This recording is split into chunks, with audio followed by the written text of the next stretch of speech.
자, 오늘 우리는 수업에서 그 렉처 8번의 덧셈과 뺄셈 부분에서 언급하지 않았던 부분을 살펴보고 뒤 유리수의 뺄셈으로 넘어가겠습니다. 근데 얘들아, 아래 문제를 쓱 보면 알겠지만 문제가 너무너무 쉬워요. 근데 여기는 아마 푸는데 그렇게 오랜 시간이 걸리지 않을 겁니다. 아래층에서 이 부분을 또 배우고 올라왔죠. 쌤이 듣기로는 아래층 초등부 선생님이 이렇게 말씀하시더라고. 이 부분은 아이들이 다들 너무 잘했다고. 네. 그래서 아니야? 여기 아니야? 어려운데. 여기 좀 헷갈리는 계산들이 많긴 하지만 아이들 앞에서 배웠던 뭐 소인수분의 최대공학수 최소공배수보다는 부담이 없어요. 부분이. 그래서 같이 재밌게 수업을 해봅시다. 자, 렉처 8번에서 덧셈과 뺄셈 부분에서 여러분이 좀 기억해야 될 만한 부분은 딱 요겁니다. 첫 번째 시간에 얘기했었는데 플러스와 플러스가 이렇게 서로 만나는 경우가 있어. 그럼 얘들아, 더하기와 더하기가 만나게 되면 플러스라고 쓰면 돼요. 더하기라 쓰면 돼요. 그리고 더하기랑 빼기가 만나게 되면 이 경우에는 빼기가 살아남습니다. 그리고 빼기와 빼기가 만날 때는 더하기가 나오게 됩니다. 나왔다 안 나왔다. 더하기가 만들어지게 됩니다. 여러분이 이걸 기억해 주면 좋아요. 계산할 때. 자, 그 다음 두 번째로, 이건 너무 이제 간단한 거고, 두 번째로 사실 이걸 얘기하고 싶었어. 기억해야 될 게 몇 가지 법칙이야. 교환 법칙이라는 애가 있고, 그 다음 두 번째로 결합 법칙이라는 애가 있어요. 사실 사칙연산에서 이 법칙은 총 3가지가 있는데 우리가 이번 시간에 2개를 배울 거야. 근데 내용이 굉장히 간단합니다. 이 교환 법칙이 뭐냐면 우리가 A라는 숫자하고 B라는 숫자를 더했을 때 그 더한 값이 A랑 B의 자리를 바꾼 B 더하기 A하고 그 결과값이 같겠죠. 네. 이게 성립할 때를 바로 덧셈의 교환 법칙이 성립한다고 이야기합니다. 덧셈 같은 경우에는 자리를 바꾸면 그 값이 똑같지. 네. 그래서 덧셈은 모두 다 교환 법칙을 가지고 있어요. 뺄셈은 어떨까? 뺄셈은 교환이 가능할까? A랑 B랑 뺀 값하고 얘네 둘의 자리를 바꾼 B랑 A를 뺀 값이 서로 같을까? 네, 같을 때도 물론 있겠지만 틀릴 때도 있어. 네, 그렇기 때문에 뺄셈은 교환 법칙이 성립된다고 말하면 안 돼요. 자, 그럼 이제 우리가 문제에서 얘를 어떻게 확인할 수 있냐면 61페이지로 잠깐 넘어가 볼까? 자, 여기에 417번에서 여러분이 교환 법칙을 찾아볼 수 있어요. 여기 지금 기억과 니은의 덧셈의 계산 법칙을 말하라고 했는데 기억과 니은 둘 중에서 교환 법칙이 누구인지를 찾아서 적어주면 돼요. 얘들아, 교환 법칙의 특징이 뭘까? 두 개의 자리를 바꾸는 거지. 그렇지? 자, 그러면은 기억과 니은 중에서 이 덧셈에 들어가 있는 숫자의 자리가 바뀐 경우가 누구지? 기억일까? 니은일까? 잘 봐봐. 첫 번째는 3분의 2가 있었고 두 번째는 마이너스 4, 세 번째는 마이너스 3분의 5가 있었거든. 그런데 두 번째 줄을 보니까 마이너스 4랑 마이너스 3분의 5의 자리가 앞뒤가 바뀐 상태지. 자, 얘가 바로 교환 법칙이 적용된 경우인 거지. 그래서 기억에다가 여러분이 교환 법칙이라고 적어주면 되겠습니다. 자, 그럼 이제 다시 앞으로 돌아와서 결합 법칙을 봅시다. 자, 결합 법칙은 뭐냐면 A라는 숫자하고 B라는 숫자하고 C라는 숫자를 더하라고 했을 때 얘들아, 나는 A랑 B부터 먼저 계산할래요 라고 해서 A, B 먼저 계산을 했어. 근데 이제 다른 학생은 A 더하기 B 더하기 C에서 나는 뒤에 있는 B랑 C 먼저 계산할래요 해서 B랑 C를 묶어버린 거야. 그럼 이때 결과값이 똑같을까? A, B 먼저 계산하고 C를 더하는 경우랑 B, C 먼저 계산하고 A를 더하는 경우랑 이때 같을까 다를까? 당연히 결과가 같겠죠. 자, 이게 성립할 때를 결합법칙이 성립한다고 이야기를 합니다. 여러분, 그래서 결합법칙 같은 경우에는 문제에 주로 이렇게 큰 괄호가 쳐져 있어. 그래서 괄호가 쳐져 있는 부분은 이게 결합법칙과 관련이 되어 있는 문제구나 라고 눈치를 챌 수 있습니다. 다시 61페이지로 넘어가서 이제 남은 건 니은이니까 니은이 결합법칙이겠지. 니은을 한번 보자. 여기 니은을 보니까 괄호가 크게 쳐져 있어. 두 번째 줄에 없던 괄호가 세 번째 줄에 생긴 상태지. 그러니까 얘는 결합법칙이 적용된 경우라고 이야기할 수 있습니다. 그래서 이렇게 계산법칙이 표현이 되는 문제이므로 이렇게 살펴봤어요. 자, 이제 59페이지로 넘어가서 유리수의 뺄셈 부분을 보도록 합시다.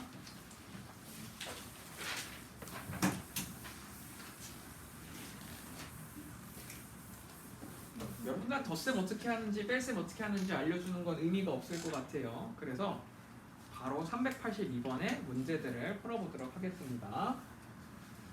자, 382번의 2번을 볼까?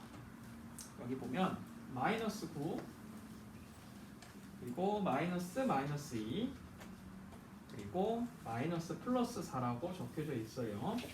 자, 여러분 아까 선생님이 마이너스랑 마이너스랑 서로 만나면 어떻게 된다고 했었지? 네, 플러스로 바뀐다고 했어. 그러니까 얘는 마이너스 9에다가 이 마이너스가 서로 만나서 플러스 2로 숫자를 바꿔주면 되는 거야. 자, 다음 마이너스랑 플러스랑 만나면 누가 되죠? 마이너스 4가 돼요. 자, 그러니까 여기 382번의 2번 문제는 마이너스 9에다가 2를 더하고 4를 빼라는 말이 되는 겁니다. 자, 그럼 이게 얼마일까? 이렇게 생각해 봅시다. 얘들아, 마이너스 9는 밑으로 9칸 내려간 상태지. 근데 거기다가 플러스 2를 하래. 그럼 2칸 위로 올라오겠지? 얼마지? 마이너스 7이야. 그럼 마이너스 7이 된 상태에서 빼기 4를 하래. 그럼 4칸을 더 내려가라는 뜻이겠지. 얼마일까요? 네, 마이너스 11이 됩니다. 그래서 이 결과값은 마이너스 11이 되는 거예요. 어렵지 않죠? 자, 그럼 이제 여러분이 싫어하는 382번의 3번 소수 문제를 보도록 합시다. 마이너스 4.1에다가 마이너스 플러스 1.7을 하고 그리고 마이너스 2.6을 합니다. 자, 그러면 이 계산 문제는 마이너스 4.1에다가 마이너스 1.7을 빼고 더하기 2.6을 하라는 말이 되겠죠. 여러분 앞에 거부터 계산을 해볼까? 이 마이너스 4.1에다가 마이너스 1.7을 빼면 계산값이 어떻게 될까? 4.1을 내린 상태에서 1.7을 더 내리란 말이 되거든. 얘가 얼마지? 마이너스 이게 두 가지로 나눠요. 2.4라고 얘기하는 사람이 있고 5.8이라고 얘기하는 사람이 있어. 둘 중에 뭐가 답일까? 위에 걸까 아래 걸까? 아래 거예요. 왜 그럼 아래 걸까? 얘들아, 마이너스 4.1에서 마이너스 1.7을 하면 숫자가 떨어지니 올라가니? 그러니까 더 작아질까? 아니면 커질까? 이거 계산을 하면 엄청 작아져. 오케이? 엄청 작아져. 그러면 2.4가 됐다는 건 값이 올라갔다는 뜻이거든. 마이너스 4에서 마이너스 2로 올라가는 거니까 이런 일은 있을 수 없죠. 숫자가 더 줄어들어야지. 그래서 얘네들을 합친 값에다가 마이너스를 붙여주면 됩니다. 자, 그 다음 마이너스 5.8에다가 2.6을 더한다. 그럼 결과값이 얼마일까요? 5.8하고 2.6을 빼주면 되겠지? 그래서 마이너스 3.2가 되겠습니다. 1학년들이 그 정수와 유리수의 계산에서 굉장히 실수를 많이 해. 이게 어디서 더하고 어디서 빼야 될지 잘 감을 못 잡아서 굉장히 실수가 많이 나오는 부분이거든. 여러분 여기는 진짜 연습만이 살 길입니다. 연습을 많이 해야 그 요령을 깨우치고 계산에서 불필요한 실수를 하지 않게 될 거예요. 자, 이 뒷부분부터는 마치 초등부 때 여러분이 그 계산 문제집 있지, 한 페이지에 막 50문제씩 있는 그 계산 문제집이 생각날 정도로 어지러운 계산 문제가 뒤에 많이 있습니다. 그래서 여러분 여기는 제가 숙제로 하고 넘어가도록 할게요.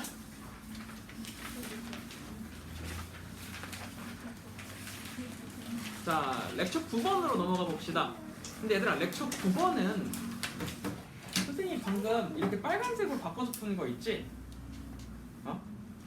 얘가 사실 렉처 9번에서 사용하는 방법이야.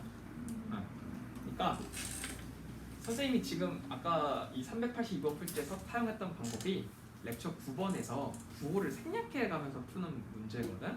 그러니까 8번하고 9번을 같은 방식으로 풀었으면 좋겠어요. 자, 넘어갑시다. 68페이지 봅시다.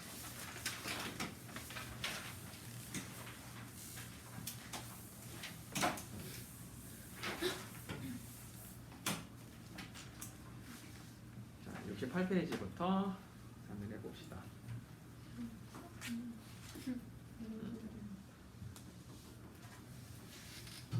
뭐라고? 자, 493번부터 봅시다. 얘들아, 너네 그 초등학생들이 이제 중학생이 됐을 때 그 가장 재밌는 것 중에 하나가 뭐냐면 선생님이 채점할 때 그 초등학생들 책하고 중학생들이 쓰고 있는 책하고 두 개를 비교를 해보면 어떤 차이점이 있냐면 초등학생들은 진짜 책이 새카매. 뭘 써가지고 낙서를 한 게 아니라 뭘 써가지고. 근데 중학생들은 책이 그렇게 새카맣지 않아. 깔끔해. 왜 그러냐면은 여러분이 그 서술을 하는 서술형이라고 들어봤지? 서술하는 방법하고 논술하는 방법을 구분하지 못해서 그렇거든. 여기 초등학교 때 그 센을 풀어본 학생들이 있는지 모르겠는데 그 센 뒷부분에 보면은 서술형 풀이를 적으라는 문제가 꼭 있거든. 근데 이제 거기 보면은 문제를 하나 주고, 그러니까 문제가 되게 길어. 문제를 하나 준 다음에 이거에 대한 이유를 쓰라고 그래. 답이 왜 이렇게 나왔는지. 그럼 이제 초등학생들은 여기다가 막 글자로 써. 뭐 철수가 어디다가 몇 개를 더 줬으므로 누가 더 큰 막 이러면서. 얘들아, 이거는 서술형이 아니에요. 이거는 논술이야. 그러니까 자기가 생각하고 있는 그 내용을 글로 적는 거는 서술이 아니야. 논술이야. 근데 우리가 수학 시험 볼 때 여러분이 이제 어떤 학교는 중학교 1학년도 시험을 볼 거고 대부분이 이제 중학교 2학년부터 시험을 볼 텐데 학교에서 시험 볼 때 수학 같은 경우에는 이 논술형 시험이 없어. 거의 없어. 수학은 다 서술형이거든. 그러면은 여러분이 그동안 초등학교 때는 논술형 문제를 풀었다고 했잖아. 그러면 중학교 때는 어떻게 써야 될까? 자, 서술형은 뭘 말하는 거냐면은 수학식을 쓰는 거야. 자, 그러니까 식만 작성을 해주는 거지. 예를 들어서 철수가 지우개를 산대. 지우개가 600원이야. 근데 철수가 거스름돈으로 400원을 받았대. 거스름돈으로 400원을 받았대. 문제에서 그럼 얘가 얼마를 가졌냐라고 물어보잖아. 그럼 초등학생들은 철수가 가진 돈에서 막 이렇게 해가지고 쓴단 말이야. 근데 이렇게 쓰는 건 논술이고 중학교 때는 어떻게 쓰면 되냐면은 철수가 가진 돈이 얼마인지를 모르지. 그러면 네모에다가 지우개가 600원이야. 빼기 600은 거스름돈 400원이다. 이 말만 써주면 돼. 굉장히 깔끔하죠. 그러니까 수학식 한 줄만, 두 줄만 적어주면 충분히 여러분이 보여줄 만한 풀이를 다 보여줬다는 얘기야. 알겠죠? 그래서 앞으로 선생님하고 이제 얼마 평가 볼 때 가끔 선생님이 주관식도 내곤 할 거야. 그러면은 이제 거기다가 식을 쓸 때 이렇게 여러분의 그 정답이 나온 이유를 글로 막 적을 필요 없어. 중요한 문장 그 수학식으로 몇 줄만 보여주면 선생님 그거 보고 그대로 채점을 하니까 이제 앞으로 식을 그렇게 쓰는 연습을 하도록 합시다. 자, 그런데 493번 풀다가 갑자기 내가 이 소리를 왜 했냐면은 이 493번 문제가 여러분이 식을 작성해야 되는 문제거든. 그래서 여기서부터는 여러분이 수식 작성하는 연습을 하면서 좀 수업을 해보도록 하겠습니다. 자, 근데 별거 아니에요. 여기 493번에 보면은 2보다 8만큼 큰 수라 돼 있어. 자, 그러면 2보다 8만큼 큰 수면은 식으로 뭐라 써야 될까? 그렇지. 2에다가 플러스 8을 해주면 되겠지. 그치? 여러분 얘만 적어주면 돼요. 그리고 정답은 10이다라고 옆에다가 따로 적어주면 좋겠죠. 자, 두 번째 494번인데 여기서부터는 여러분 쓰는 거 좀 앞에 봅시다. 5보다 마이너스 7만큼 큰 수라 돼 있어.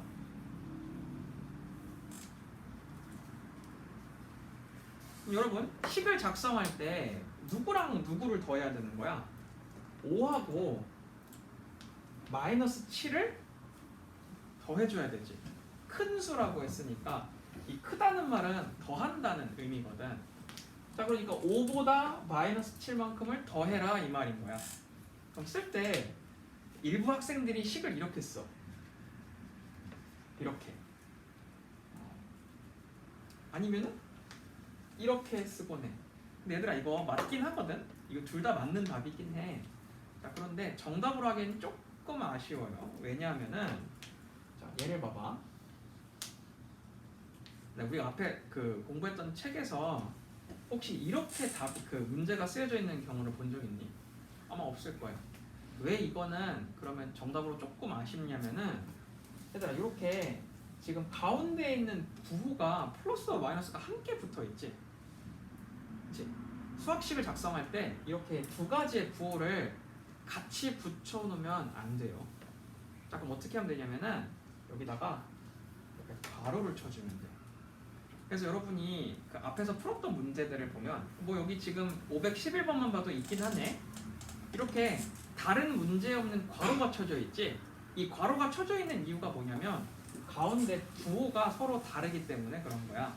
그래서 이런 경우는 여러분이 센스 있게 여기다가 이렇게 괄호를 쳐주면 좋을 겁니다.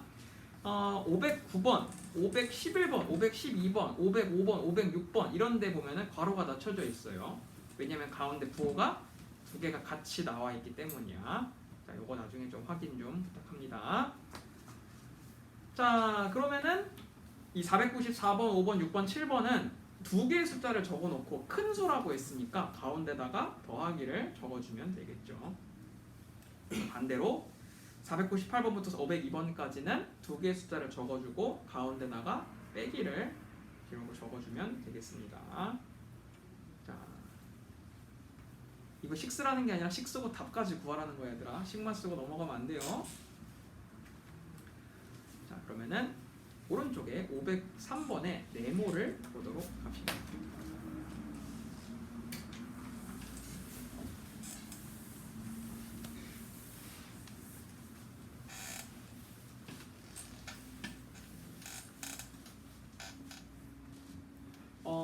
여러분 그 혹시 수학 문제 풀 때 방정식이라는 단어 들어본 적 있어? 아직 책에서는 본 적이 없을 거고 그냥 들었을 거야 아마 방정식이라는 말을. 뭐 미리 1학기 부분을 배운 사람들은 당연히 알 거고 이제 중학교 1학년 때 우리가 1차 방정식이라는 걸 배울 거거든. 그 1차 방정식을 배우기 전에 맛보기를 한다고 생각하면 돼요. 여기 503번부터 512번까지는 일종의 1차 방정식이야 이거. 자, 503번을 봅시다. 자, 여기 보면은 네모에다가 3을 더했더니 마이너스 2가 나왔대요. 그럼 우리가 이제 네모를 구하기 위해서 어떤 행동을 해야 되는지 한번 알아봅시다. 자, 예를 들어보자. 여러분 뭐 내가 여러분 무시하는 건 아니고 초등학교 때 이런 계산을 했을 테니까 물어보는 거야. 자, 어떤 값에다가 5를 더했더니 9가 나왔대. 그럼 물음표가 어떻게 계산될까? 당연히 물음표는 4죠. 그럼 이 4를 구한 방법이 뭐였어? 이 9라는 숫자에서 5를 뺐지. 그치? 그렇게 해서 가운데 물음표를 구했던 거잖아. 이 방법이랑 똑같아. 이 네모를 구하기 위해서는 마이너스 2라는 값에서 여기에 있는 3을 빼주면 돼요. 오케이. 빼주면 됩니다. 그 다음에 물음표에서 5를 뺐을 때 9가 나왔대요. 그럼 이때는 물음표를 어떻게 구할까? 9에다가 5를 더해주면 물음표가 나오겠지. 그러니까 계산을 반대로 해주는 거지. 자, 504번에서 네모에다가 7을 뺐더니 5가 나왔대. 그럼 내가 이걸 계산하기 위해서는 여기 이 5라는 값에서 7을 더해주면 되겠죠. 네, 그럼 우리가 네모의 값을 얻어낼 수 있습니다. 초등학교 때 썼던 방법을 그대로 다시 이용해주면 될 거예요. 자, 이제 하나 부탁하고 싶은 거는 503번 그 라인에 있는 문제를 풀 때 플러스와 마이너스가 같이 만난 경우는 부호를 마이너스로 바꿔서, 그리고 마이너스와 마이너스가 만난 경우에는 그 값을 플러스로 바꿔서 연산을 해줬으면 좋겠습니다. 자, 513번 봅시다.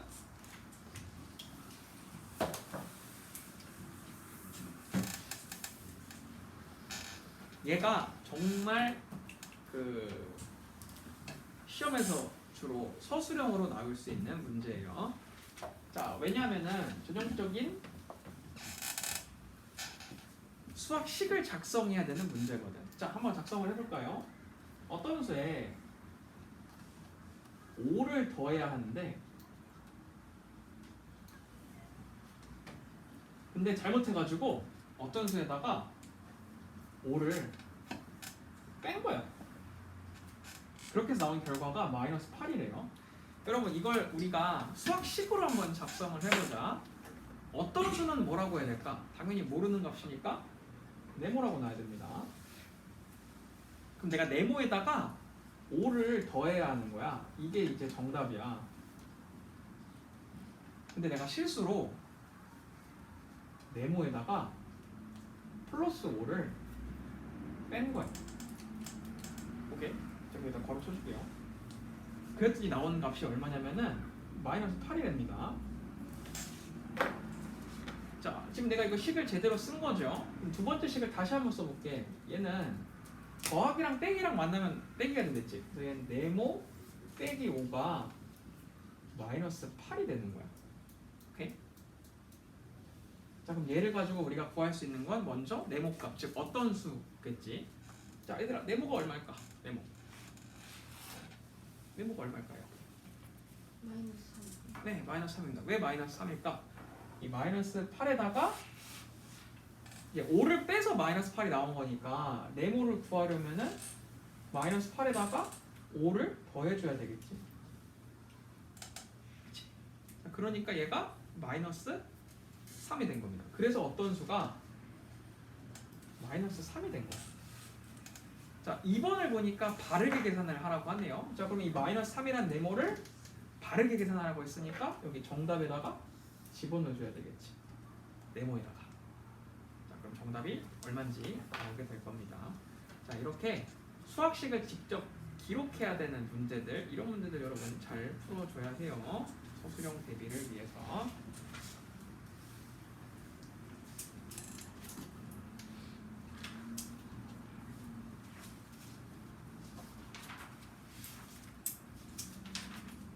자, 됐나요?